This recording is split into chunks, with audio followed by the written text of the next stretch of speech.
இனி இரவே இல்லை கண்டேன் உன் வெளிகளில் கிழக்கு திசை.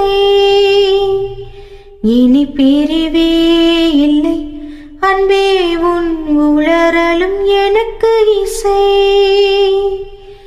உன்னை காணும் வரையில் எனது வாழ்க்கை வெள்ளை காகிதம்.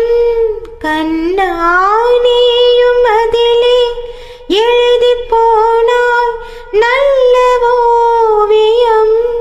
சிறு பார்வையில் ஒரு வார்த்தையில் தோன்றுதே 100 கோடி வானவில். எனதுயிரே எனதுயிரே எனக்கெனவே நீ கிடைத்தாய். எனதுறவே எனதுறவே கடவுளைப் போல் நீ முளைத்தாய்.